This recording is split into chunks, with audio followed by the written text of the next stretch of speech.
All right. Welcome, everyone. We got a few stragglers bumping in, and that's always expected. And a good percentage of people that sign up for webinars always don't show up and just get the recording. So I have to make sure I do a good performance for the recording afterwards. Those are that are here. Thank you. Little housekeeping is we'll do any questions that you can put in the chat at the end. And in the meantime, sit back, have your coffee, enjoy as I take you through the revenue factory framework that is applicable to all B2B businesses. So what we're going to cover today is the idea of the revenue factory and then go through what is required for go-to-market foundations to build a go-to-market system for your organization. And the pillars of your go-to-market foundation are customer understanding, how you actually build awareness, demand, the customer acquisition, and then, of course, customer expansion. And then we'll talk about where to start. For those of you that don't know me, I'm Steve, and I've been doing this kind of thing in various different organizations, driving growth and acquiring customers, expanding accounts for over 25 years, from the manufacturing side, from the retailer side, on B2B accounts, and I'm bringing that passion to the agency world and life, and trying to work with organizations in a different way where we look at the strategy and holistically what's needed to get from A to B in the most efficient way possible. So the challenge for revenue teams. I've been given a gift in the fact that previous to this, over the last couple of years, we were Canadian Digital Adaptation Program advisors. And part of that program, we did sales audits on our clients to help understand what they were missing in their tech stack to help them grow. And so we could then make a plan to give them the tools, the digital tools that would help them grow. But in the process, we started to see a whole bunch of commonalities across. Mostly we're dealing with B2B, but even people that were focused on B2C, we were seeing these commonalities. And it's a bit of a challenge. Now, these were all Canadian businesses because it was a Canadian Digital Adaptation Program, but we started to see this. And what we noticed was that most teams, they do not have a clear go-to-market strategy. In fact, they don't really understand what go-to-market is. And that's a bit of a problem in of itself. And they feel like, well, isn't that something that marketing does? Is it a program? Is it something like that? They also don't have a robust sales operations function. So not really plans. There's no methodology in place. Forecasts are kind of a guess, and that's what's happening. And the reason their forecasts are what I started calling a hope cast is because they don't have a mathematical model underpinning it. They don't have the data in place to be able to actually form a model to be able to predict. And so that leads into a further problem where they don't think about their accounts as reoccurring revenue. And I put the emphasis on reoccurring as opposed to recurring, because those are two different types of revenue types. But most of these companies weren't looking at their existing business, their accounts, and saying, oh, geez, there's a book of business. We can expect this. We can work on expanding it. We can create account plans, and we really, really can work this to figure out what we're going to get out of it. And so they really weren't resourcing the reoccurring revenue appropriately to help them with their growth. And so they just didn't have the modeling needed to create a revenue factory. And they didn't understand, sometimes they didn't understand their basics of their revenue model. And I'll talk about that. They didn't definitely have the data model in place, of which then you take that data, you put it into a mathematical model, and then you really define your go-to-market modeling. And all that stuff wasn't in place. And so I'm going to start with that piece, and we'll get into there and have some fun here. Okay, so the change that needs to occur. So first, people need to look at this isn't as magic, it's science, and they need to look at the go-to-market as kind of a factory that they can model and make it predictable. And they need to make sure that it's across the entire organization. It becomes one focus. It becomes transformational as to how you approach things. So if you do that, you can achieve growth, you can lower your costs, and you can start to deliver on the promised impact of increased revenue. Like, revenue in many ways solves all problems. And then when you think about that, you've got some production lines. You've got your acquisition line, you've got your retention line, and your expansion line. And you can really group motion 2 and 3 together, retention and expansion. And it looks like this. It's like, listen, what are we going to do? Like, let's get it sort of figured out as to what we need to do for net new revenue and how do we retain and expand. And that's those two big things. Like, don't get don't get sort of lost in a whole bunch of fancy, well, we'll do an out of home and we're going to do an inbound and we got to hit these various different trade shows and we're going to do a social demand strategy, all that kind of stuff. Those are all tactics within your go to market, and those can be modeled out individually, but you have to start up high, understanding all the things you need to do for acquisition and then how you actually retain and expand. And I'm going to show you that modeling here in a bit. So, but we'll just go through the concept here pretty quick. So part of the challenge as well is that people are still looking at things in this classic funnel. This funnel has been around since like 1898. And, it was made famous by Alex Baldwin in Glengarry Glen Ross. He's like, always be closing. And he's just like, it's so outdated. And it's really thinking, well, what do we pour on the top and what do we get out the bottom? And that's not how things work. It's not linear anymore. It's squiggly. We've heard that lots of times, and that's why you need a mathematical model that accounts for all of that. And you need to be thinking holistically about the customer life cycle. So you flip it on the side and you have the bow tie and you use that. How do we acquire? How do we retain and expand? And that becomes your entire revenue factory model. That thinking is like get them, keep them, expand. And so you really have conversion rate optimization on one side and customer retention optimization on the other side. And you need to think about these various different layers and resource your sales operations or your revenue operations team to be able to do all this stuff. Okay. So we'll get into this a little bit more, but this is the big concept at the start. So let's talk about the four things. So the revenue model. So some folks don't have clarity on this. So there really is only 3 types of revenue that you can get. You have ownership, where you sell something to somebody and then they own it. There's subscription, which is what everybody is really excited about with recurring revenue. That's when you pay rent, or you have a subscription service for software is a great example, right? And you have regular quarterly, monthly payments that you can bank upon.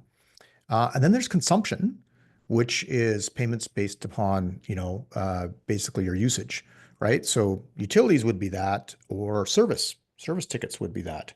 And you need to look at all this stuff and sort of think through what is the revenue model that I'm using. I have seen organizations that are going to market with trying to sell stuff and at the same time trying to provide service, which is consumption. Well, that's a mixed message, which confuses the marketplace. It also, what it also does is you probably have different personas that you need to be selling to in a different way. And so that means you have to resource it differently. So you have different types of revenue models, you have different types of resourcing. So you have to be clear on that and tight on that as to how you're going to market. The data model is all the pieces of the activities that you're doing to acquire and retain and expand your customers. So you have volume metrics, which could be lead volume, net new customers. You'll have conversion metrics, which are your win rate, churn rate. You'll have time metrics, meaning how fast it takes from a lead to become an opportunity. On the customer service side, there's resolution time, customer lifetime value, performance metrics, combining metrics for insights. So you can see, if we have this many leads with this rep, we can see we get this much out of this territory or this rep. So you can get various different performances. You can get churn on a per person basis, per territory basis, that sort of stuff. And that's where you start to get these kind of things. But you have to have all that data in place that you can capture and analyze and put into a model so that you can then build your revenue factory.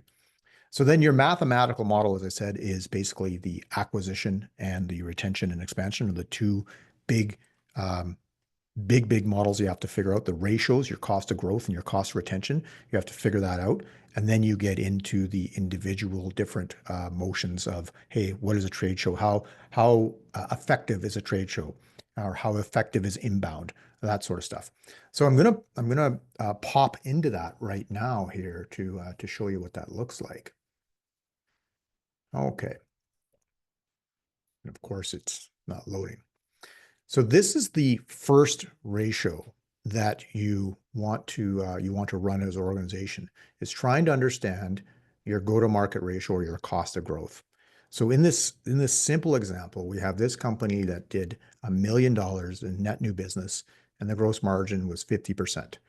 And to do that, they had sales salaries, they had some advertising, they had some trade shows, they had some marketing projects, all that kind of stuff, which added up to a total cost of 283,000, which means that their cost of growth is 56% or 56 cents on the gross margin dollar, free cash flow.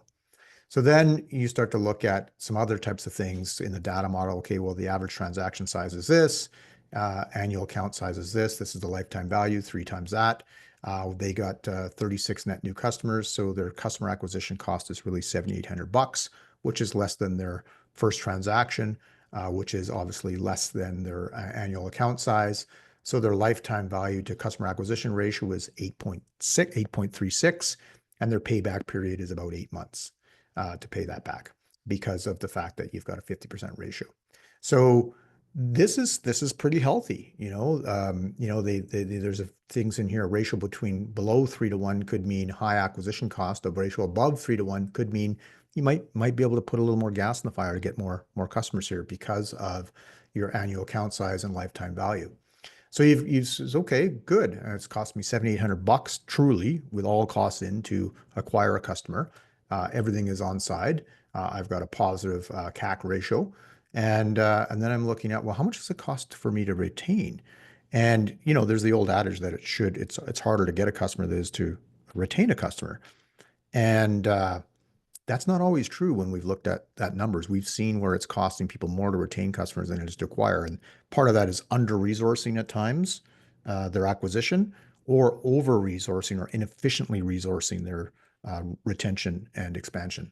So again, this company, 10 million bucks, $5 million in gross margin contribution. You can see the various different costs put against it. So it's retention ratio, it's 5 cents on the dollar. Okay, good. And they're actually spending, call it $7,000 on a per customer basis.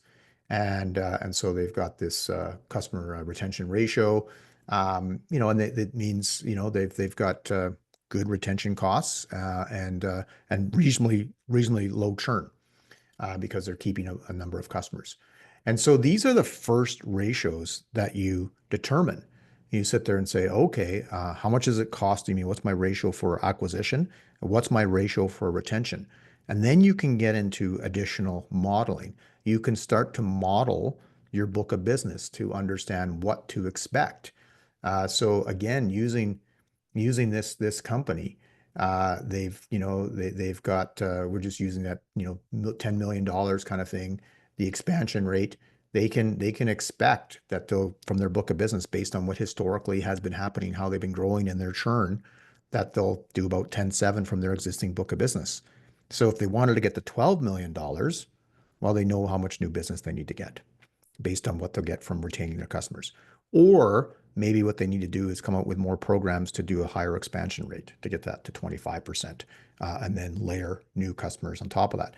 And that's the basic places you have to start with the mathematical model to understand what you need to do, how many new accounts that you need to bring on to hit your revenue goals. And then you can dive into the particulars when you start to think about all the different tactics that you want to do, and you can look at the efficiency of all these various different tactics. Now we'll go back to the main presentation because this gets quite detailed, but that's how it starts. So you put that mathematical in place so you can understand acquisition and the cost of retaining your customers. So you know that clearly. And those give you a good benchmarks as to where you maybe need to be resourcing things or not resourcing things. So that's where we showed all this stuff, and you get your go-to-market model when you start to put in those various different tactics. So what are we doing for inbound, outbound channel, category leader, retention and expansion, and you put all that stuff in there so you can start to efficiently sort out how you're going to acquire those new customers. And we get into those tactics a little later, because of the fact that you need to do customer understanding to know which tactics you want to do. So as I said, the first ratio you need to do is that customer acquisition, that cost of growth. And these are old numbers from my agency, and you can see what we actually were doing here and what we plan to do for our efficiency ratio or cost of growth in 2025. Now, what I will say is having these models in place and some of the things that have occurred in the world, I have been able to go back and quickly adjust and make some changes as to what my different costs of acquisition is, my retention costs, that sort of stuff. And literally within a couple hours, I was able to model out my projections for 2025. I did those January 8th when I got back into the world from a vacation, and I was vacationing in a spot which used US dollars. So every time I paid for the family meal, my credit card amount went up because the Canadian dollar was tanking with various different messaging that was going out by the incoming administration. And I knew that when I got back to the world, I had to model really quickly what I had planned to do in 2025. I had set my plans in September, so then remodeled really, really quickly in January, 3 scenarios. And yeah, we are hitting one of those 3 scenarios. Not the one I would really ideally like, but I know what to expect, because we had this mathematical model in place, and I could quickly model and determine where things would be going. So that's the first ratio that you need to do. So that's what the revenue factory allows you to do, is you get that data model in place so you can model all this stuff out, and with confidence you can predict where you're going to go. Sometimes you might have scenarios because of wild unknowns that are out there, but at least you can predict the scenarios and then make your informed decisions accordingly. So before you can get to that point in a way, sometimes you have to back up and make sure you have all the go-to-market foundations in place. Now, most existing businesses can gather a lot of that data and start to analyze it and start to understand it, and then they can maybe have to go back and do the backfilling of actually putting all the different foundations in place for the go-to-market system. So, but what is a go-to-market? And there's a lot of confusion around what this is. And what I like and what I've been reading about and what I've been seeing and what's happening is that things are changing. So from being a one and done project, or a viability of a market research, going into a new territory, it's now becoming something that is ongoing. It's becoming a process, and it's actually transforming. And I highlighted that or bolded that transformational process. Your go-to-market is iterative and a transformational process for your business. It's repeatable, scalable. It helps you answer questions about when you can scale, when you add resources in, and it's a unifying force to your business. And that's the change that needs to occur, the culture change that needs to occur. You need to look at this as a science. It's not a hopecast. It's not magic. This is something that you can model. You can get the data together, and you can transform the way you actually run and go about your business and make it scientific. And that's what we hope people start to see go-to-market becoming for them. Now, to be scientific, you have to look at the flywheel of what is there. What are the main foundations where you have customer understanding, building awareness, customer acquisition, and customer expansion. So really, when you're looking at customer understanding, you're trying to figure out where you can grow the most. Who is my ideal customer? What is the total addressable market? But within that total addressable market, that TAM, what's the total relevant market to me? What am I going to go after today, this quarter, this year, right? Which are my products or services create the highest customer value? Totally understanding the impact you're making on that customer. When you look at building awareness, brand and demand, what is my unique value prop? How are we positioned? What channels will you use to actually get that out to the customers? What is your point of view for market message fit? What makes you different? Are you just one of many, like a commodity, or you have something that differentiates you, the way you go to market, what you believe, whether this is a product or service, right? And that's how you build awareness and build demand. You get into customer acquisition. You got your revenue goals, and you look at the various different things that you're doing. It could be trade shows, it could be inbound, it could be outbound sales rep calling, and you look at those various different things. And say, well, what's going to get me my growth the fastest? What is the most efficient in all those things that I'm doing? Do that more. Saturate that until you can't do it anymore. Then look at the other different tactics, right? And then when you think about how you're going to achieve, these revenue goals, like what is the customer time to value? What are the critical numbers that you need to be tracking that are important?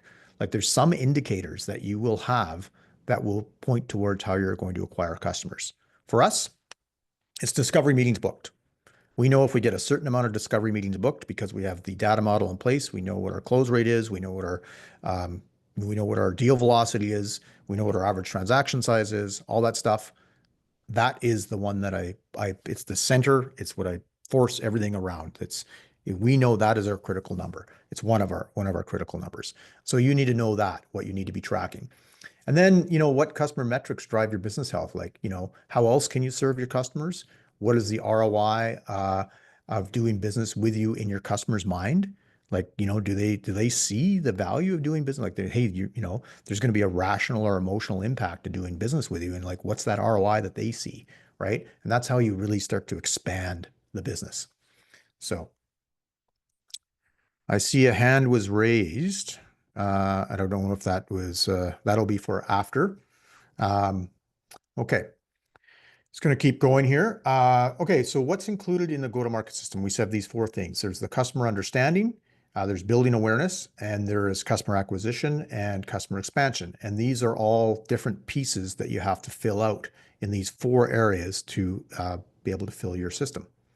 Okay, so when you fill all four of those out, you then have, the foundations for truly a revenue operations or, sales operations. And really what it is that you're going to have the people, you're going to have the platform, and you're going to have the processes so that you can do the prediction for your revenue factory in place.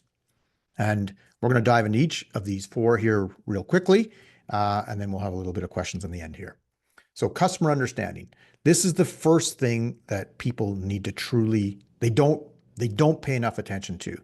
On the podcast that we're doing, here at Roadmap Driving Growth, we talk to revenue leaders. They all talk about when they get into a new organization, the first thing they do is they dive into understanding the customers. And so, they do this because they want to understand the product market or the market message fit. So they want to know what problem your product or service is solving for that customer, right?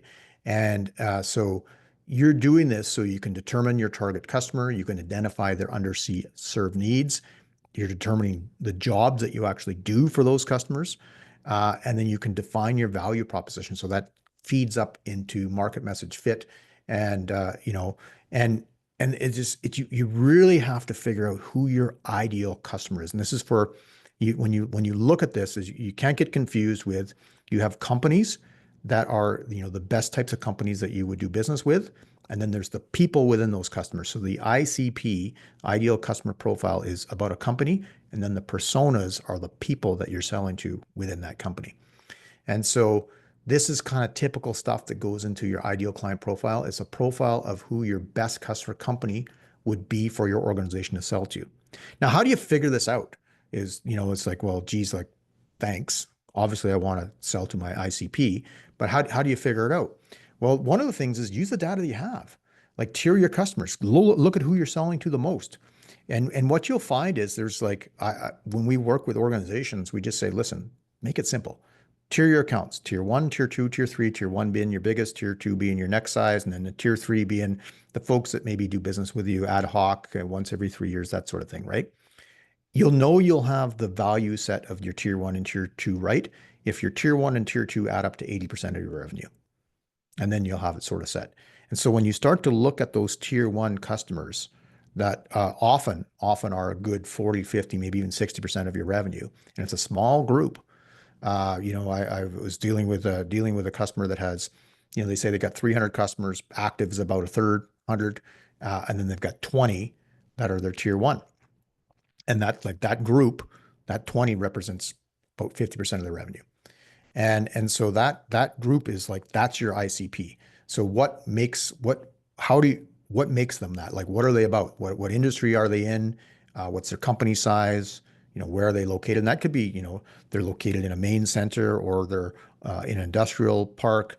They're on a main highway, like that kind of stuff. Like, knowing those details is really, really important to help you actually target the companies that will become your ideal client profile. How long they've been in business, do they have goals listed for growth, or are they like steady as it goes, right?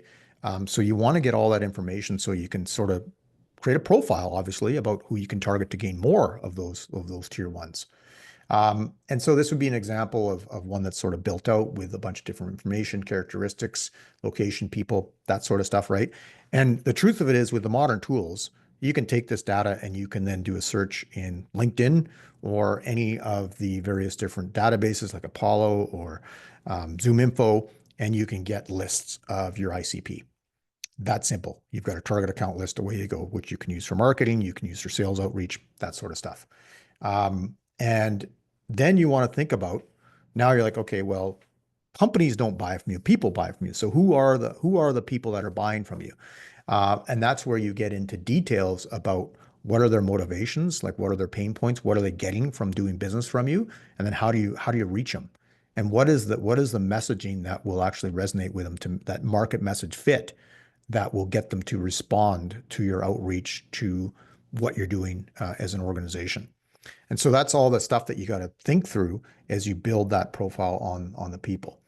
So your target market research will determine your total addressable market and help you define your total realizable market. And you'll get your ideal client profile. You'll get the personas. You're going to have firsthand data research with customer surveys, observations, that sort of stuff, pulling stuff from sales conversations, industry statistics. There's a lot of ways that you can build this stuff out. You probably have a whole bunch of stuff within your company first, and then you can actually research other stuff in industries to sort of build out this ICP. You also want to, when you're trying to figure out your product message fit, of course, you want to not be tone deaf and not be in a silo where you're not thinking about your competitors. So identify them, create a matrix as to where they stand, focus on their products, price, promotion, and where they're actually selling. That might give you insights as to how you need to position yourself in the marketplace and who you actually target.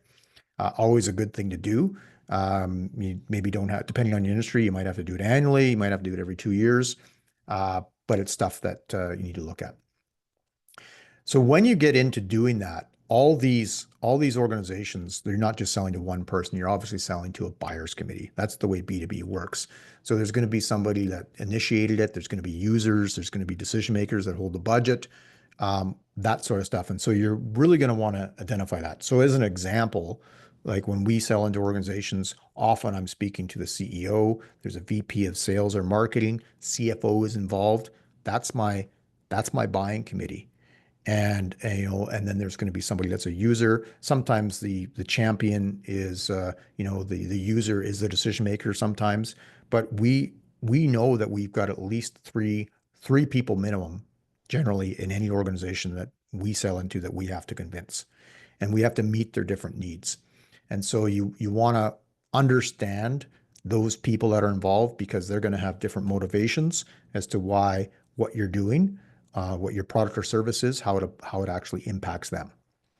And so you'll get that sort of sorted out as you understand the company and then the people within it, which becomes a buyer's committee.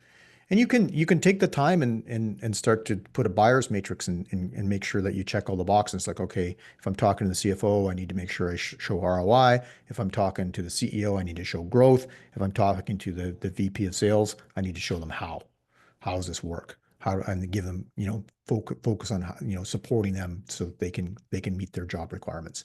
And so that's kind of examples of what you would put into your buyer's value matrix. So you've understood, you've got your customers figured out. You've tiered your accounts. You've sorted through that sort of stuff.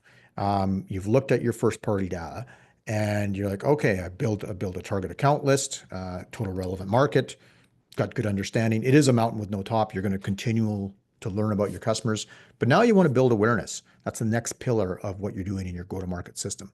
So, you want to obviously map out the buyer's journey, right? What are they doing for awareness, consideration, and education, decision, selection stage? So you really want to understand that sort of stuff, right? It's the process buyers go through um, to, consider, evaluate, and decide to purchase a product or service, right?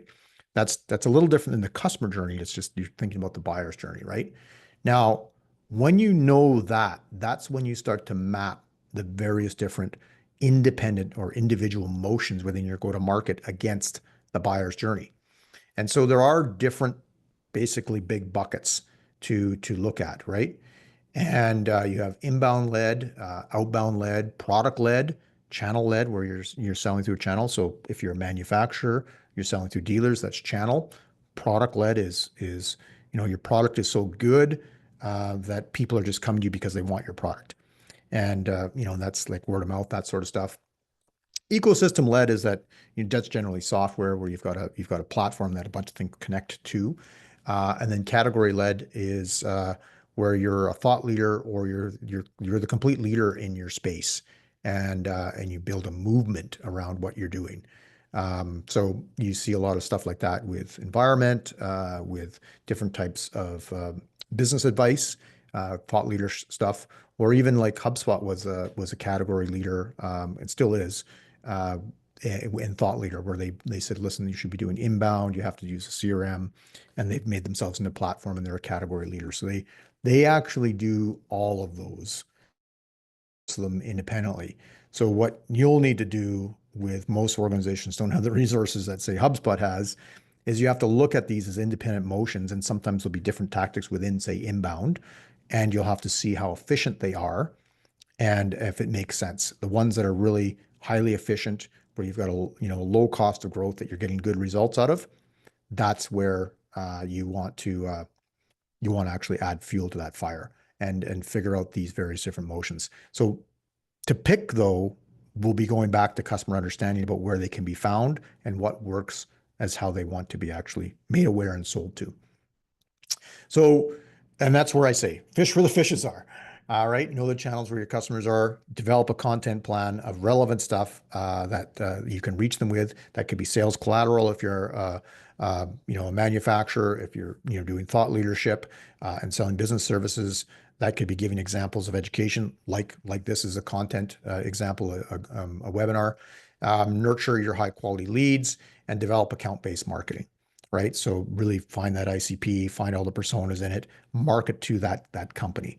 And there's various different ways to do that. So marketing to that company could be through outreach, right? That could be an outbound motion where you've targeted account, you're sending them information, and that's target account marketing. But you want to create a plan once you say, here's who my customers are, here's where they can be connected with, this is what they need, and I'll create a demand generation plan to support that. And of course, then you want to just build out a content plan, top-down strategy. And this could be a webinar in itself, building out a content plan, but this gives you some ideas as to really where you want to start. And again, it goes back to understanding your customer and then how your unique point of view solves their problem, and build content that teaches them about how you solve their problem or how you support their needs, right? If you're making them an economic opportunity as a manufacturer, you want to make sure you're giving them content on how you go about doing that, why your product provides them with that, right? So all this stuff you want to align in that journey, but again, this is a traditional funnel. You'll want to have it flipped on the side so that you can get into the bow tie. So your marketing plan will wrap all this stuff up with business goals and putting all those motions into place with a mathematical model, so you can see all your strategies and tactics and how it's all penciling out. And so when you got this customer understanding, you've got your demand generation, your content plan all put into a marketing plan with various different expenditures, with your motions. You've got a nice tidy budget with an action plan and timeline, and then you're going to follow it with metrics and evaluation ongoing. And this is an example of how much can go into a demand generation map, right? You can have all your efforts. You can go, it's pointing towards your website, how you're going to do lead capture, your outbound sales efforts. And this is just a good example of how this feeds into a system that you build up. So you've done your customer understanding. You've thought about your marketing and demand generation. And now you get into the third pillar of your go-to-market system, which is customer acquisition. So customer acquisition, when you think about it, you first and foremost, you have to understand your sales model. So the sales model is the overarching model that aligns to your buyer's purchase behaviors. Okay. So you want to create the least friction and the most scalability. Perfect world, right? So there's really four main models. There's self-serve, e-commerce is an example, or manufacturers that have a dealer portal where they can go in and put their orders in themselves, right? Works well for that. Inside sales, where people call in and you are completing their order and supporting them, and there's a little bit of technicality. Outside is kind of like prospecting or territory reps going around and visiting customers. So that's what that is. And then you've got your sales channels, which are a good example is a retail network or a dealer network for a manufacturer. Now, you could be employing all of these models in various ways. They can overlap. But you want to know what it is that you're doing, where you're putting emphasis, and how much these various different models are costing you. Because one of these models, for instance, like outside field reps, could be a go-to-market tactic or a motion, and you'd want to see how much that's costing you to acquire or retain that revenue. And so you want to think about what are the models I'm using, what are the models I need to be using based on how my buyers want to buy, and then you resource it accordingly. Now your sales process is different than that. It's a sequence of steps that takes a potential lead or somebody putting their hand up saying that I'm interested in an order into a customer, or if it's a repeat account, into a repeat order. So it encompasses every step of the potential customer's sales journey. Um, so really what you want to do is you want to think about a lot of organizations might have multiple funnels in their sales process. So they could have an acquisition funnel for net new customers, and then they could have an account management retention funnel. Those are those two main motions. And there's different steps that often is the case with repeat customers. But what you want to do is have stages and then make sure that everything is clearly defined. So often I say there's kind of four main things. It's like, how do you get in? Like, how do you enter? Define it. Like, what is that stage? What are you trying to achieve in that stage? What's required to be done in that stage? And how do you get out? So, it's just like, and that's the factual step that's tied to an action, right? It has to be inspectable. So you know that this is they're in this stage and they've done this certain thing to get into it or to get out of it, right? And the last thing is you want to make it buyer centric. So a lot of sales funnels and sales processes forget about the most important thing that's needed in a sales process, the buyer. They think about it totally from the seller's point of view, and you want to define your sales process from the buyer's point of view, because without buyers, you got no sales process. And so that's kind of the steps that you want to look at when you're defining your sales process. Sales stage requirements, I've already kind of touched on that. And this is kind of the things that you want in each sales stage. And then you've got different sales methodologies. Now, your sales methodologies are different than your process, okay? And sales methodology is kind of like is a way that you go about how you go about selling is the best way of doing it. And this gets layered on top of your sales process, right? So you could be in a stage of your sales process. You could be, in discovery, you might have to do BANT, or you might in the first stage of your sales process, you might be doing spin. It could be that when you're doing presentations that like, okay, when you get to the final solution presentation, or when you're trying to sign up a new account, you might want to employ methodology from Challenger. So the thing about these sales methodologies is that they're not generally people pick what works with their sales process and puts various pieces of the methodology into each stage. And that's where you create playbooks and talking tracks, and that kind of helps sales support collateral to actually drive your sales process by pulling what you need from various different sales methodologies. But I wanted to be distinct on the differences between that. Your sales process is the steps that you have that the buyer goes through to become a customer or to create a new order. And your methodology is kind of actions within each of the steps of your sales process.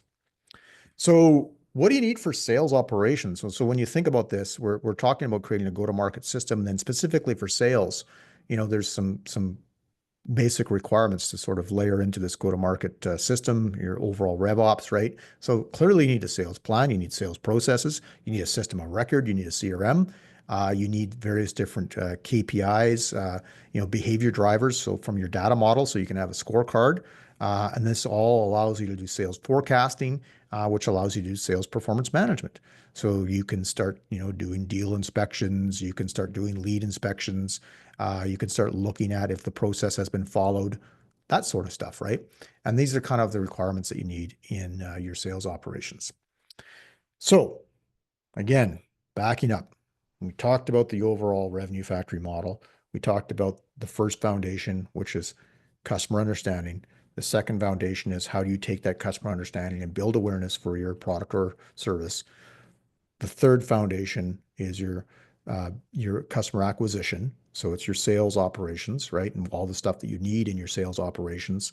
The last pillar in your go-to-market is how do you actually retain and customer expansion. And so there's a bunch of tactics depending on your business that you want to look at. But going back from getting away from that classic model back to the bow tie, right?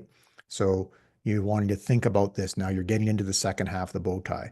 You've got the customer retention. So how do you make sure that once you've landed that customer, that they're getting value realized as quick as possible, that they become a trusted partner, that they actually start to sell for you, and then work with you more and grow the account.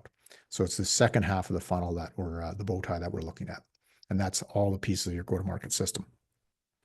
So the first thing you really got to understand is your overall customer journey. So that's going to be a bit of the buyer's journey, a bit of the sales process, the onboarding process, and then like how do you keep them a customer for life, and what are the things that you do with ongoing account management. So define your stages, determine touch points, measure the journey, and that can be through a customer satisfaction, that can be through moment of truth surveys, that sort of stuff to sort of get indications as to how things are going. That can be informal when you're delivering stuff or setting things up, is like just asking how things are going so you can get feedback. But you want to definitely start to measure how various different parts of your customer journey are going.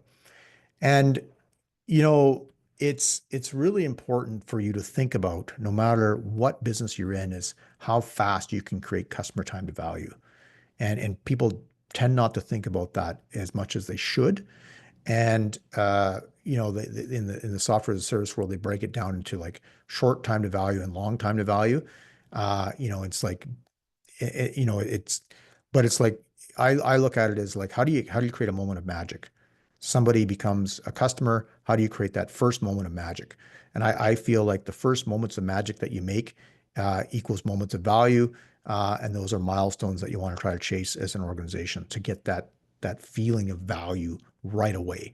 And that's going to increase customer satisfaction, which is going to increase retention, which is going to increase expansion. Account management is so critical when it comes to B2B. So you need to have a plan as to how you're managing your accounts. You have to have your accounts tiered, so you understand who your best customers are, and you've got to have communications, relationships plan, and really manage a client success roadmap. Like how do you get them to where they need to be? So they could be signing on with you because they see an opportunity in their marketplace, like if they are a dealer, for instance, to grow their business, to grow this business to $1-2 million, for instance, right? Well, so how are you going to create a roadmap to help them? How are you going to make their success is your success? And so that's what account management is in a nutshell. And you got to make sure you resource it appropriately. Now, this shows up in that retention ratio, right? If it's being resourced appropriately, and what it is that you need to be doing. And if it could be like, geez, I'm only spending like $2,000 on a per customer basis, maybe that's a little low. Maybe it needs to be, maybe you need to resource it more appropriately to actually help it grow. So your customer retention really is measuring your churn rate, right? But to do that though, you want to look at various different things. You want to understand like maybe what the frequency rate is. Maybe some customers buy from you like twice a year. Average order value, lifetime value, which is really 3 to 5x what the annual order volume is. And most importantly is like how many of them are falling off, that they were a customer in 2022, but they didn't buy in 2023. Why? Why do they not buy? And if you've got customers that have bought from you and you've got services or products um, that can be, resold or reused or whatever, you need to understand why they're not continuing to buy from you. So some businesses are kind of one and done, and they're not, their purchase frequency is years. So that's why they would churn. But people that have an annual purchase frequency of like, say, you know, uh, 2 or 3 a year, they should buy from you every year. And you need to understand what that churn is and why it's happening. Because they might not have been an ideal client fit. That could be part of it, right? If you sold to the wrong people, they're going to churn. Um, that's one thing I've seen as a professional service organization. The better I get my ICP of who I actually work with, the lower my churn rate, right? It's a complete correlation, right? Which makes sense because you're trying to provide higher value. You're understanding that customer more as to how you can serve them and how you can make them successful. So you are going to have a lower churn rate. So you want to look at those kind of pieces to sort of figure out what's going on with your customer base for customer retention. And then you gotta get customer needs first, and get them to really feel your love, so to speak, right? So you can take your customer journey, and then layer in like customer experience, right? Tie what your vision is for your customers, your various different metrics, and those moments of magic, those drivers of value, right? Like really, really sort of dial into that, and then make sure when you're doing that, like routinely, as I said, collect feedback, that sort of stuff, but give them the platform, make it easier for them to give reviews and share what it is that you're doing. So that's what you do for customer advocacy. So we've gone through the 4 pillars, and these are the foundations that you need to, and you don't have to do all of these different tactics and tools and stuff like that, but you have to make sure those 4 pillars are covered, because those have become the inputs into your go-to-market system. So how do you start? Generally, with most folks, it's like a nesting doll. You have to make sure that you have your strategy in place for your company, knowing who your customers are, and then you put in your sales plan and your marketing plan in there. And along the way, what you want to make sure is that once we've got the strategy, we have customer understanding, market research, that stuff figured out, you then make sure you true up your brand foundations, because it might be that you're not actually getting any point of view out there at all. So that's not helping your go-to-market system. So you got to make sure your brand foundations are in place. Then you build out those plans, and then you get into the execution and metrics that are using the data model, that are being benchmarked against the revenue factory framework. And then you rinse and repeat, and away you go. But we find a lot of organizations don't have a lot of these foundations uh, in the place that they can actually put that data model in place, or they have to go back and they have to clean a few things up. But it really starts with, as I said, strategy, ensuring that your brand is in place, getting your plans in place, and the plans that can be measured against that data model, and then execution and metrics is how you run it. And you'll want to have dashboards, scorecards, that sort of stuff, so that you can track stuff and you can have that constant feedback into your revenue factory system. There's a lot of missteps that happen. People try to go about this and not actually have all the data in place, don't have plans, or their plans aren't complete enough. Misalignment on expectations as to what's going to be doing, not truly understanding the customer, sort of glazing over that phase, which is a massive misstep. Again, guests on my new podcast, the first thing they talk about is really dialing in and getting customer understanding, and so that they can make sure they have product market message fit. And then, not resourcing demand generation appropriately and understanding what they need to do there. So a bunch of different missteps that can happen. And lastly, of course, not reporting and reflecting. So you avoid them by getting the data in place, understanding your various different unit economics to make decisions, right? So like, this is my cost of growth, this is my cost of retention, or major unit economics that you want to understand, right? And then making this thing, this is transformation. It's go to market is everybody. It's no longer owned by one department. It should be go to market should be owned by the CEO and then resourced accordingly. That doesn't mean the CEO has to do all the work, but the CEO has to make sure that go to market is happening as a transformational process in the organization. And make sure that you resource your two main motions appropriately. Again, understanding your customers, and then have a champion that's going to like just drive the process and iterate and pivot as the data comes in and tells you what you need to be doing. Lastly, of course, as I've said many, many times, this is a mountain with no top. It's a culture change. It's a transformational process. It's something that you have to just decide that you want to really put your shoulder against and dive right in, enjoy the climb. It's a ton of fun, but you start to get data, you start to get understanding, and you start to get results by going down this phase. Okay, so I'll open this up to see if there's any questions in the chat. I think the chat is enabled. I could be wrong on that. And if not, we set up the webinar wrong, then that'd be our bad. And if it isn't enabled, people can email me afterwards. Wait a few seconds to see if there's any questions. And if not, we'll call it a close and give you 10 minutes back. What I'm hearing is that the chat is disabled, so I'm wondering if I can enable it.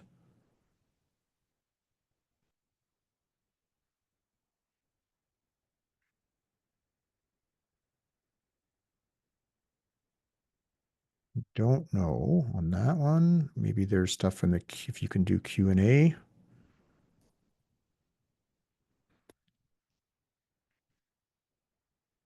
That might not be the case.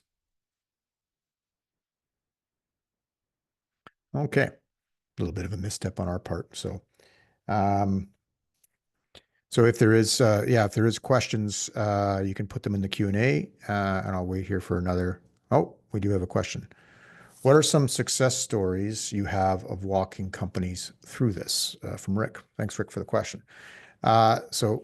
And we've got something here from Kevin as well. Love the bow tie. Left side is traditional funnel, but do you find that people have a mindset shift when it goes left to right instead of top to bottom? Okay, I'm going to button up those two questions together because they actually tie into one another.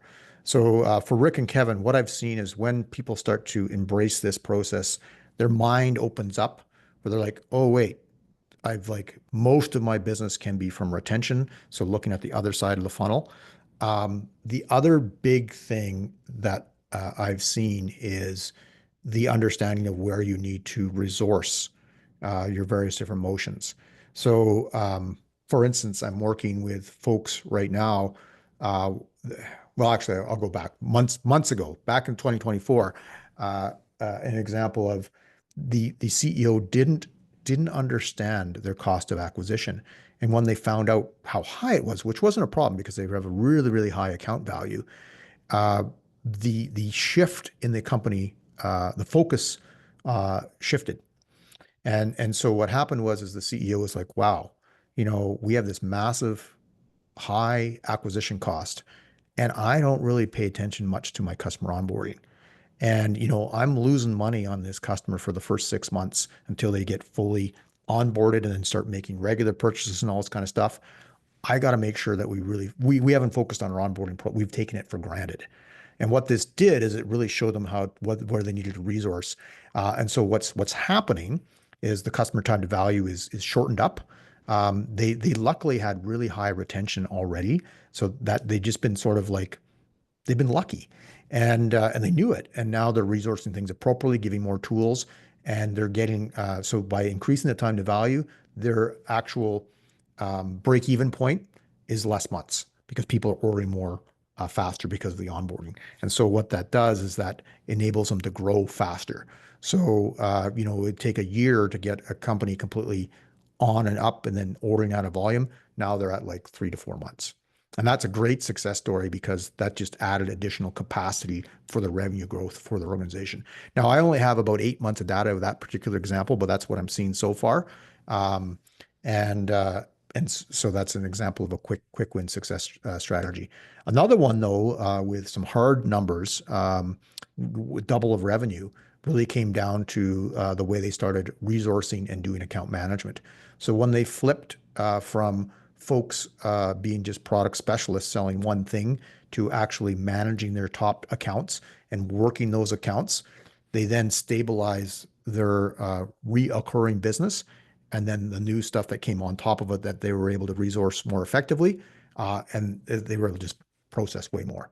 And they got way more volume of business because they were able to they changed the structure of their sales organization with account management and be able to resource new business, and then understanding how much they could get from that, and then expanding it, and then layering on top of it. And then over 3 years, they've doubled their business with that kind of methodology in place. So that's a good thing. And then specifically back to the bow tie thing, again, it's just awareness of how much that reoccurring business is so important, and that there's an opportunity to do expansion. And so what happens is a lot of companies have been getting expansion by default. And they're like, well, what would happen if I actually resourced this and planned it? I could go from 10% expansion to 25 to 30% expansion. Just working with a client, like literally this last week, and they're like, I think we can do 45% expansion. And that's massive of what they can do. And they because they've been doing like 35% expansion without much thought towards it, right? So that's really what it comes down to. Okay, next question is, where do you find people are most reluctant to spend resources, time, or money into growth? Ooh, great question. The